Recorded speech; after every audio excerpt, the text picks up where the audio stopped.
તો વધુ એક નકલી પોલીસ બનીને ફરતા શખ્સની ધરપકડ કરી લેવામાં આવી છે। અમદાવાદની સરખેજ પોલીસે એક નવી પોલીસની ધરપકડ કરી છે।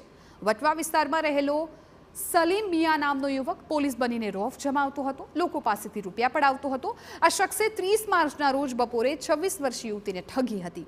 યુવતી તેના મંગેતર સાથે જશોદાનગર સ્થિત એક રેસ્ટોરન્ટમાં ગઈ હતી। ત્યાંથી તે વાસણા થઈને સરખેજ પોતાના ઘરે પરત ફરી હતી। ત્યારે આ શખ્સ સામે આવ્યો અને કહ્યું કે તેનો મંગેતર પોલીસ કસ્ટડીમાં છે અને આ રીતે યુવતીને ડરાવીને રૂપિયા માંગ્યા। જો કે રૂપિયા નહીં મળતા સોનાનું બ્રેસલેટ અને વીંટી પડાવીને ફરાર થઈ ગયો।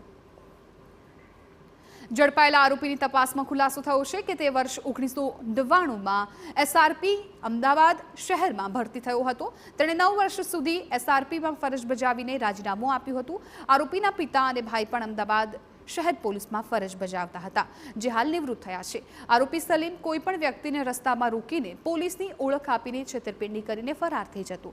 આ શખ્સ સામે બાપુનગર, ચાંદખેડા, નરોડા, નવરંગપુરા, અમરાઈવાડી અને વેજલપુરમાં ગુના નોંધાઈ ચૂક્યા છે। ઉપરાંત પ્રાંતિજ અને ગાંધીનગર સહિત કુલ 13 ગુના નોંધાઈ ચૂક્યા છે। હાલ પોલીસે આરોપી પાસેથી દાગીનાની રકમ કબજે કરીને કાર્યવાહી હાથ ધરી છે।